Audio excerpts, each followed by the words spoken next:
السلام عليكم ورحمة الله وبركاته. ازيكم يا حبايبي؟ عاملين ايه؟ يا رب تكونوا بخير.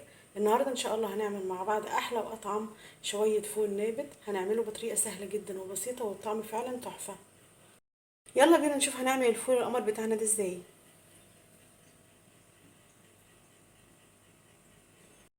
يلا نبدأ مع بعض. بسم الله وعلى بركة رسول الله. اللهم صل وسلم وبارك على سيدنا محمد وعلى آله وصحبه وسلم.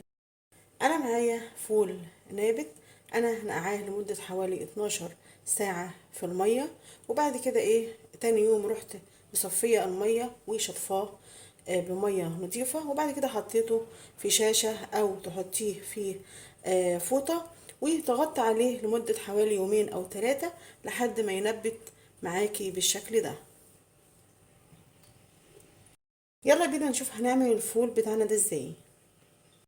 هنبدأ بقى نعمل الفول. حلة على النار، هحط فيها معلقة سمنة،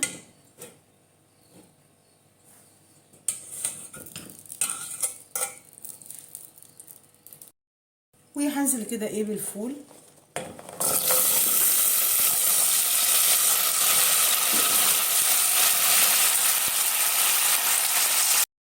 وهنزل كده بطماطمايه انا مقطعاها بالشكل ده، وبصلايه انا مقطعاها 4/4، وتوم صحيح حوالي 5 فصوص او 6 فصوص من التوم، وليمونية انا مقسماها نصين بقشرها بالشكل ده، وهضيف كمون وكزبرة ناشفة، وهضيف ملح ورشة سكر. هنشوحه كده لمدة 5 دقايق.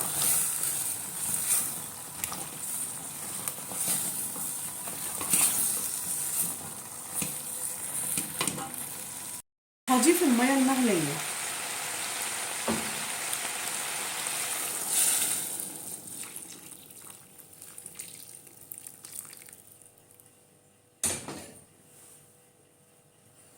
وهسيبه كده لحد ما يستوي معانا. هنغطي عليه وهسيبه لحد ما يستوي معانا، وبعد كده ان شاء الله هنشوفه مع بعض.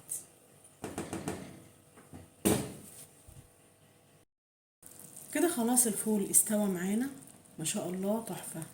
الريحة واللون في منتهى الجمال.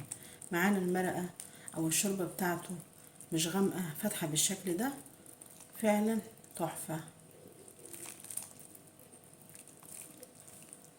هطفي بقى عليه النار، وهنقدمه مع بعض في طبق التقديم.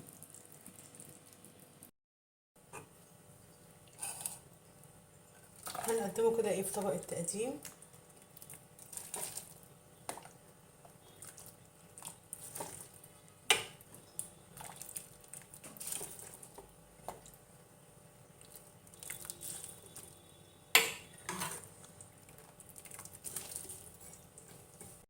وبكده خلاص الفول النبت القمر جهز معانا وبقى بالشكل ده. بصراحة في منتهى الجمال، الطعم واللون والريحة حكاية.